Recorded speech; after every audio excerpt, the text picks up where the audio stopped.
Ah, yes, the rise of the Luftwaffe. Um, I used to play this game quite a bit, as I'm going to show you here. Maybe it's a little bragging, but this game log here, me and this guy used to do all the campaigns on Rise of the Luftwaffe. You know, Crete, France, Poland. We did all the campaigns, bombing runs. Got real good at the game. And here you can see we went to the Oricon convention in LA 1995. I mean, I went, 3 times a year, but we happened to win first place in Rise of the Luftwaffe here, 2 elements. So, me and my son decided to get this game out again, and he's really good at it. And some notable fights were the P-38 Lightning against the Zeros, and then we had the P-51 Mustang fighting the George Japanese jet, and then of course we have Hellcats and Corsairs going against classic carrier battles against the Zeros, and then the last battle was the American Thunderbolts, 1945. Now you can see here, I didn't record the first battle, but what we decided to do was match up our jets as best we could with the 3 games, Rise of the Luftwaffe, Zero, Hellcats, and Corsairs. And this first fight here is between the Russians and the Poles. Of course, the Russians invading Poland in 1939 along with the Germans.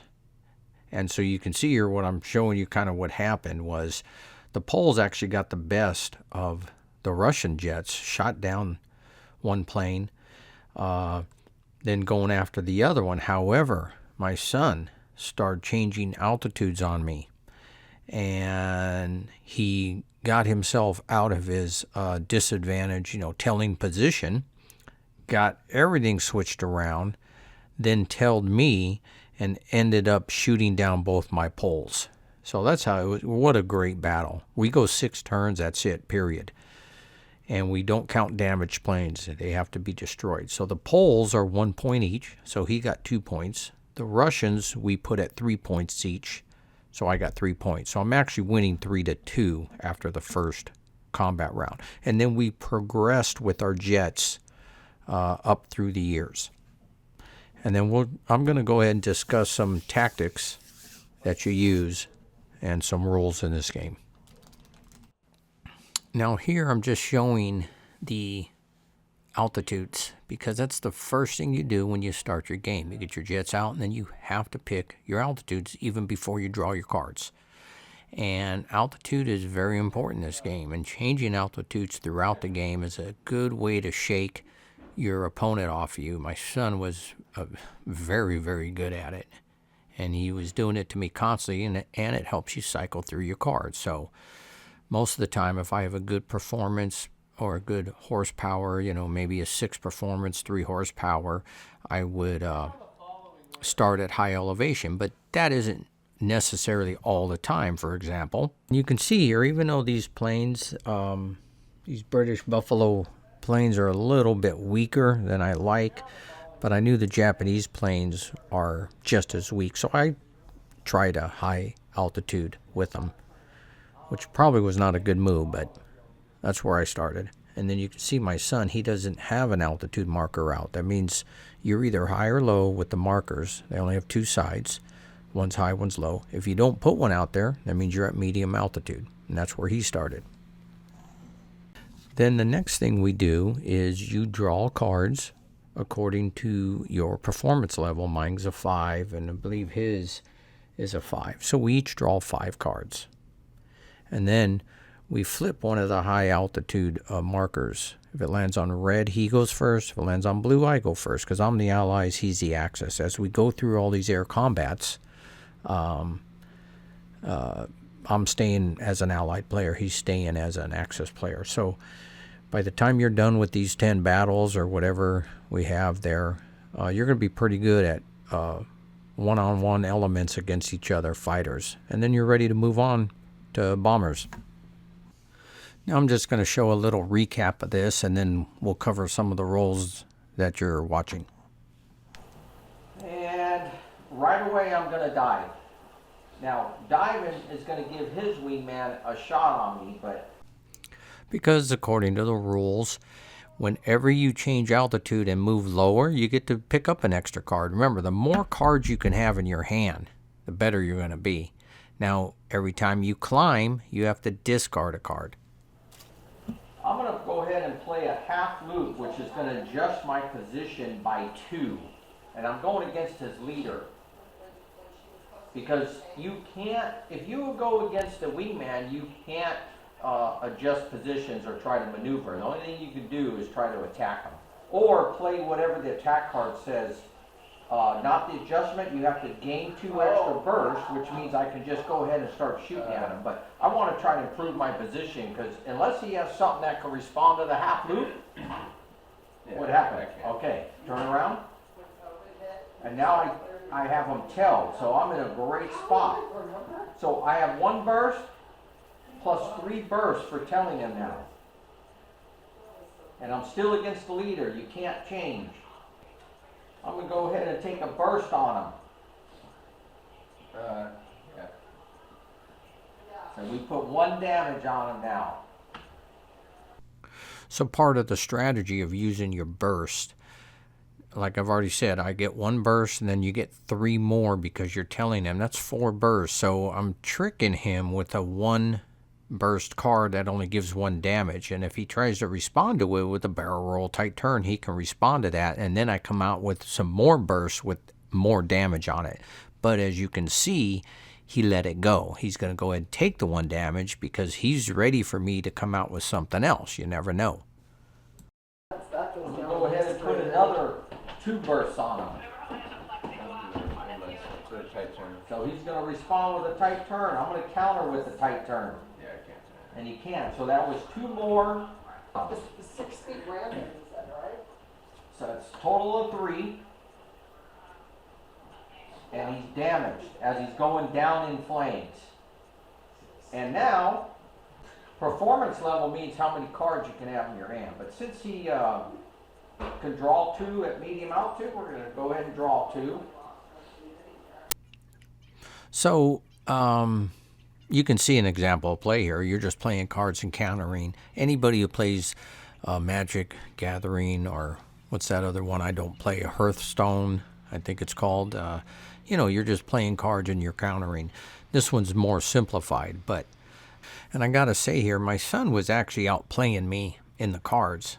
And in the beginning, the Axis are going to have a little bit better aircraft than the Allies, and he will gain more points, but he was outplaying me because you can see here we move into low altitude and then change in altitude. So what he's doing is his hand is being used because the wingman attacks. If the wingman goes against the leader, he has to play the leader hand. Well, if you only have 5 cards and you're playing 1 or 2 against the wingman, that leaves you like 3 against the opponent's leader.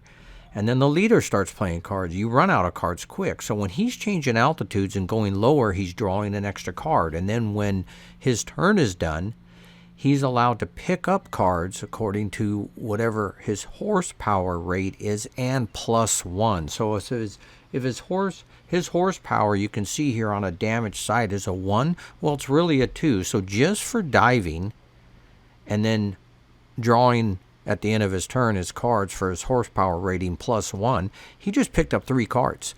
And he was actually doing this to me a lot, and he's cycling through his hands as fast as you can and hoping for better cards before he gets shot down or damaged any further.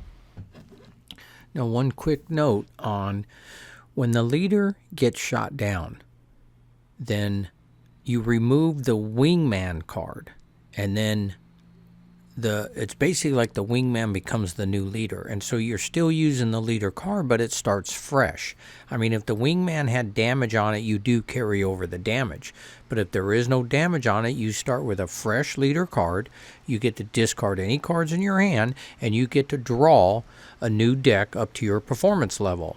So it kind of runs into, I start questioning, well, maybe I should put some damage at least on the wingman and get him hurt or destroy him before going after the leader, or trying to damage them both at the same time, because letting a guy draw a new hand up to his performance level when you got him on the run, I mean, it really helps him out.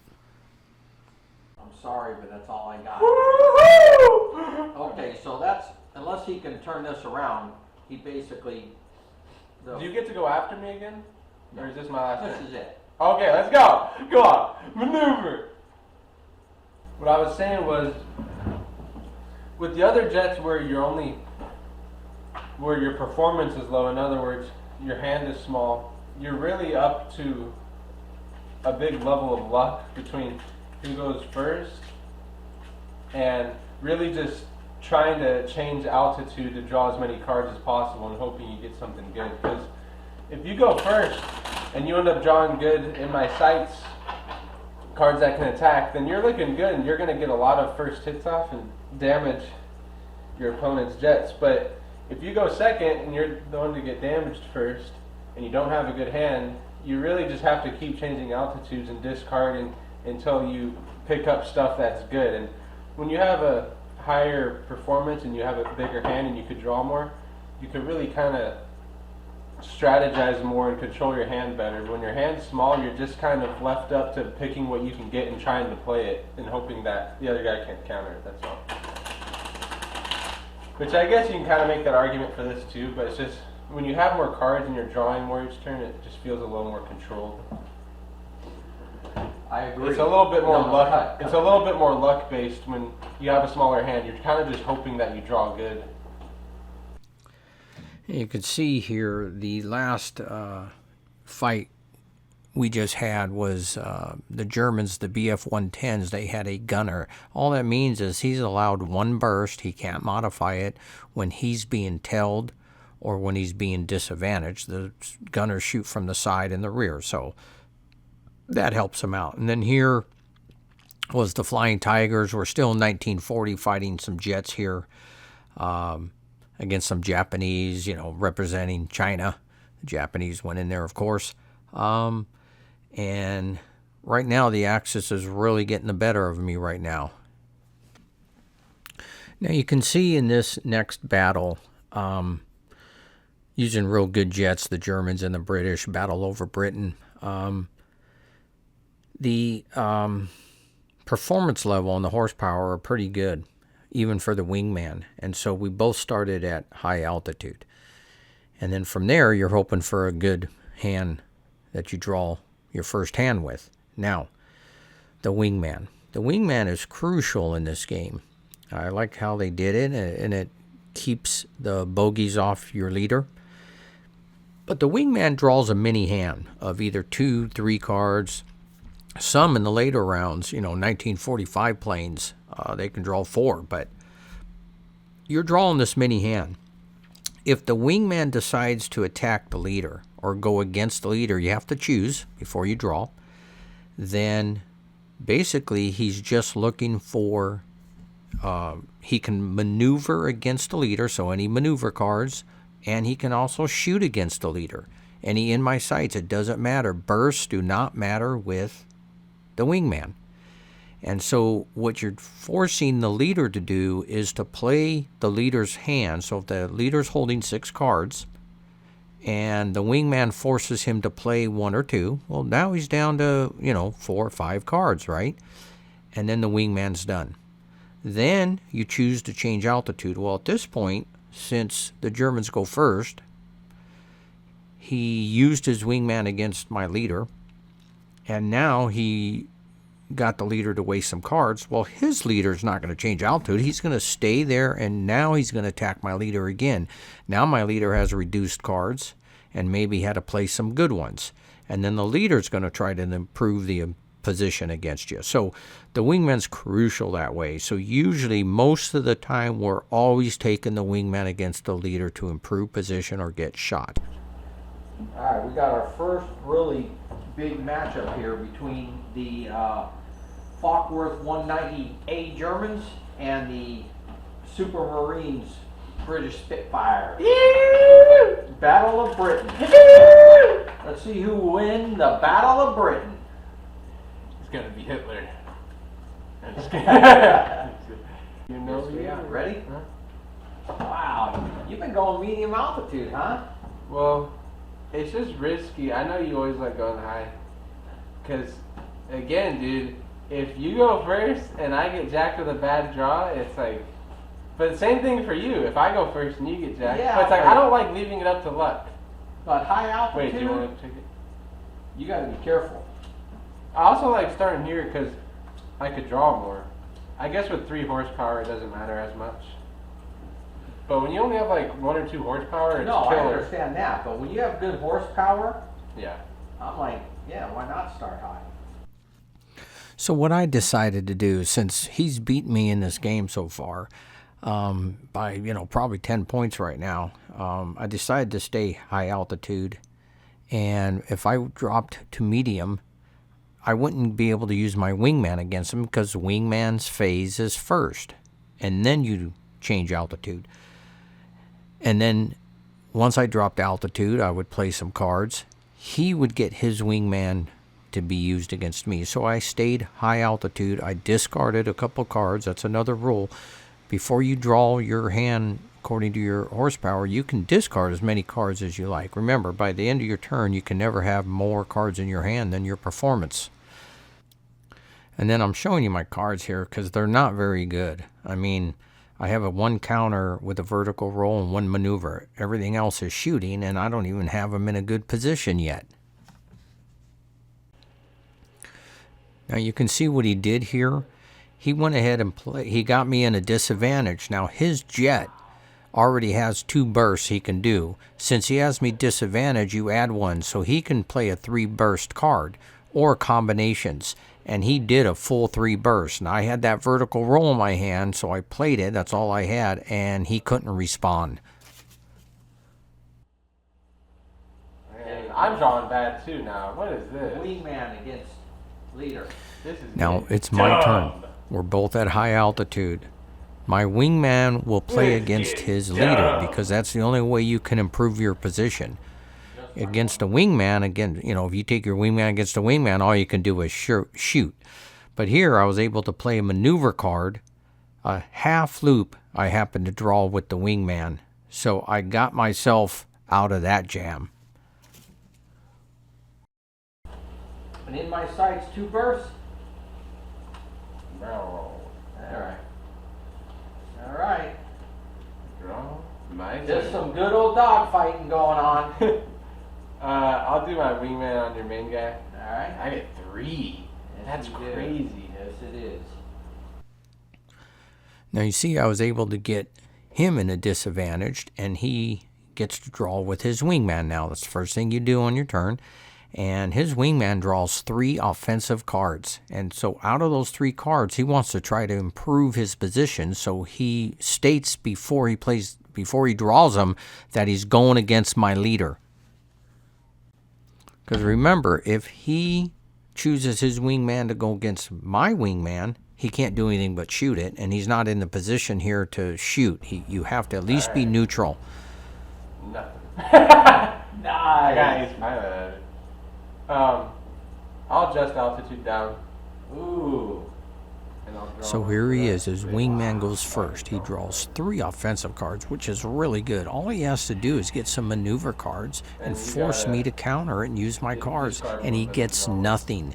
And again, that's just the luck of the draw. Discard 1, follow him down. So here he is. He adjusts altitude, And then I pick and one up for diving. he gets to draw a card. That means he's not liking what he has in his hand. He wants to get more cards. Now, for me to follow, if I'm not telling, I have to discard a card automatically. So he makes me get rid of a card. Now, Draw 3. I go ahead and follow. I get to draw one because you're dropping an altitude. What? A lot of crap, huh? You don't have more than 7?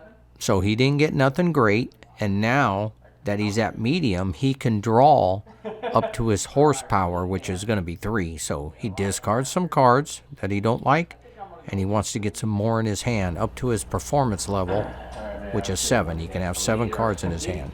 You should go against the leader. Now here I like decide to take my wingman. If I go against his leader, I can improve the position or shoot, but I decided to go at the wingman because his wingman can really help him get out of his position. So I decided to take my wingman against his wingman. So the only thing you can do in that instance is try to get in my sights or out of the sun and shoot. Any maneuver cards don't happen.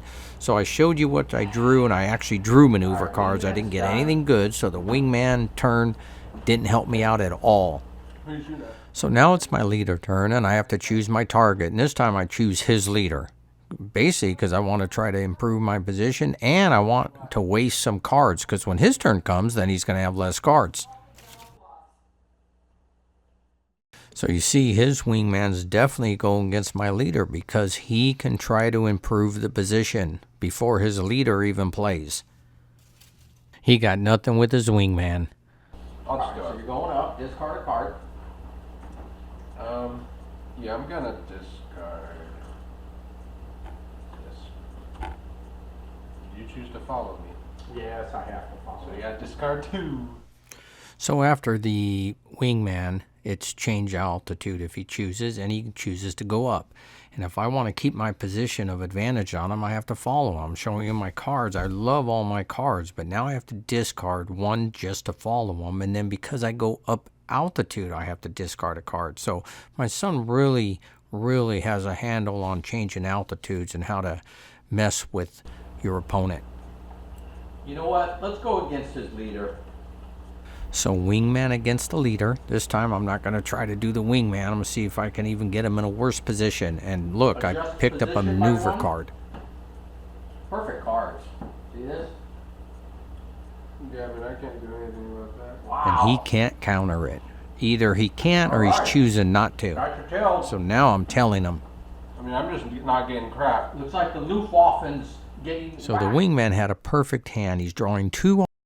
One was a maneuver, and then one was a shot. Go barrel roll. Alright. You stop the wingman. Leader. We're not high anymore, right? Or we are? Yeah, we are. Oh. I ain't gonna draw crap, man.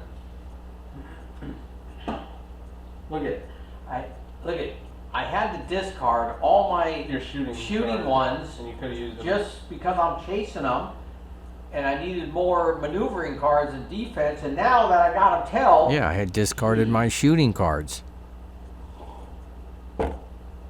Now my leader's going In my after his sights. leader.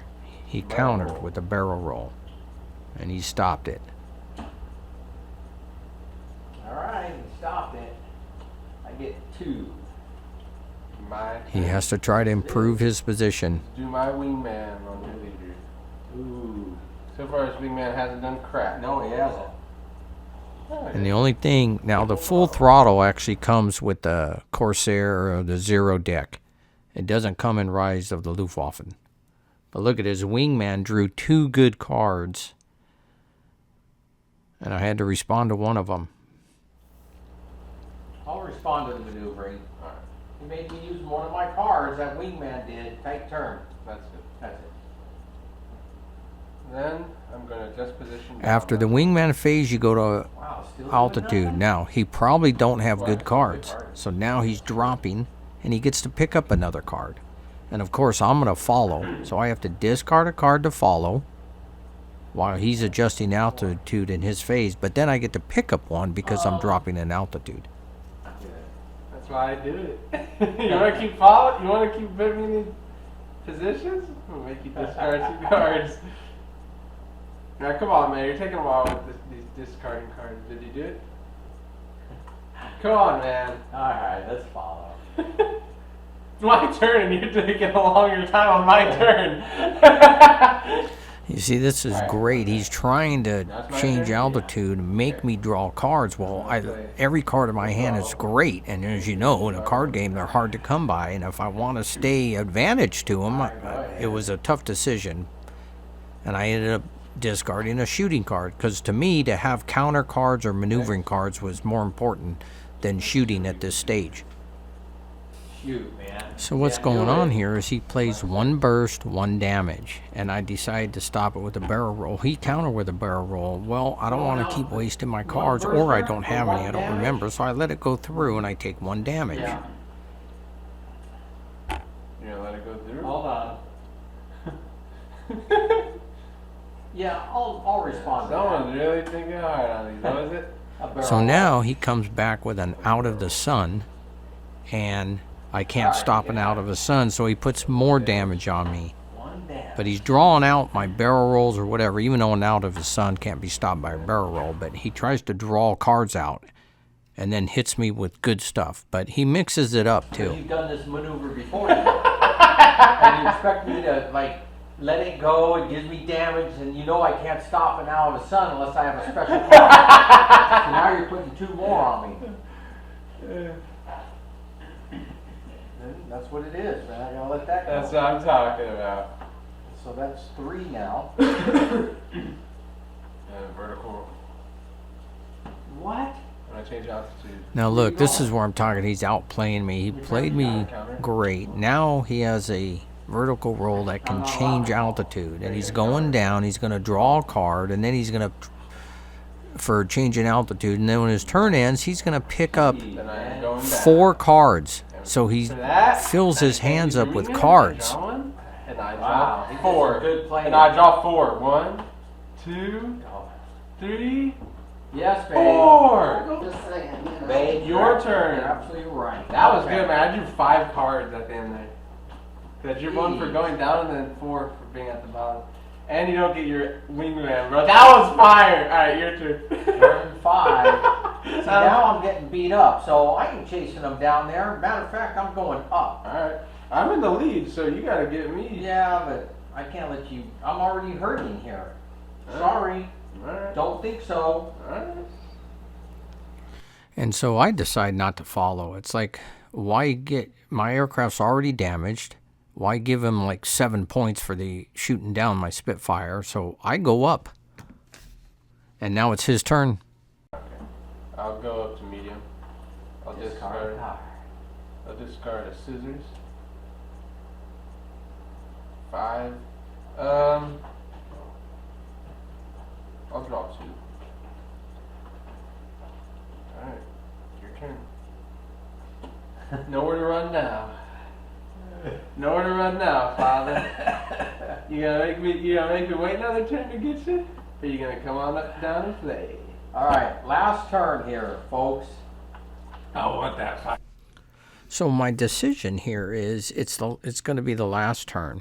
And if I choose to drop, my wingman's out of action, right? Because it goes first, but I'm high altitude, he's medium. So if I drop to go after him, I pick up 1 extra card, and he has a handful of cards, and then we go for a fight and see if I can destroy him. Or I stay high, let him come up to me. He has to discard 1 card. His wingman can't do anything because it goes first, right? And we're not in the same altitude. So he has to discard a card and then attack me. But I go for broke because we're in fighters and we're here to fight. Let's drop, because I'm going to pick up a card too right now. Alright. Let's go. Okay. That's the what I does, okay? What are you doing? I'm going to play a half loop. On me or the wingman? The leader. Okay. So what's that gonna do? That makes me telling you. I'll do an ace pilot. You better do it, Ace Pilot. Ace Pilot counters with a half a loop. Alright, well, I guess that's it, man. The half loop would have been deadly if I had my ace I pilot. get 3 cards. That would have been deadly. That's why I went for it, man. I thought the half loop, but I was thinking, should I go against that though? Fine. I'll start my wingman on your main. That's what I like to see. Let's do a half loop. That's crazy, man. That's what I picked up. That was the last Oh, card. really? Yeah, I saw it. Dude. Well, can't respond to it. Wow, man. Wingman got me out of position. See, this is what I was afraid of. Should have played it safe and stayed up high. Really? Yeah, response to my sights. Alright.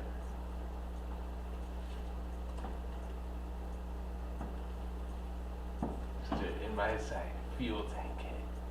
Dun, dun, dun, dun, dun, dun. Oh man. Tight turn. Scissors. Scissors. Oh, you got it. Yeah. That was good. Is that it? I think, yeah. You got any more? No. Oh, we survived. That was good. Oh, I was saving that scissors for a while. Because that scissor does a lot, man. Yeah, it does. It can respond to those tight turns, especially, and other scissors. Mm-hmm. All right, nobody got shot I had down. a bunch of maneuverings They left. did?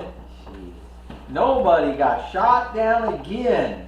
Boy, this is a low-scoring game.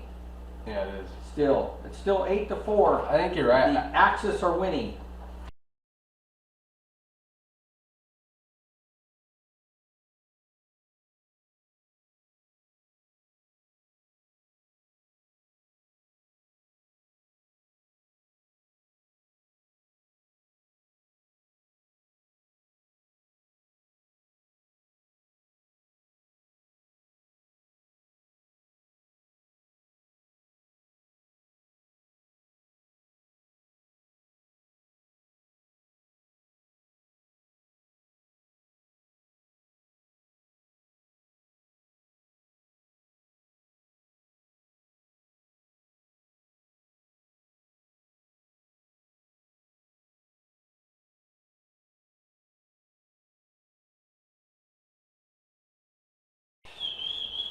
And the Allies pull out victory at the end with 14 more points.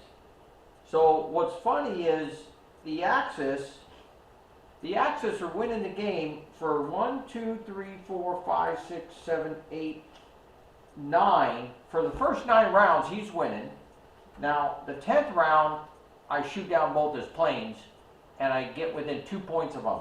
And then the last 2 rounds, I take them out. So, Well, it's probably because it looks like the last 3 or 4 rounds, the Allies have pretty good planes. it's probably because too, as you get later in the game, the planes are worth more.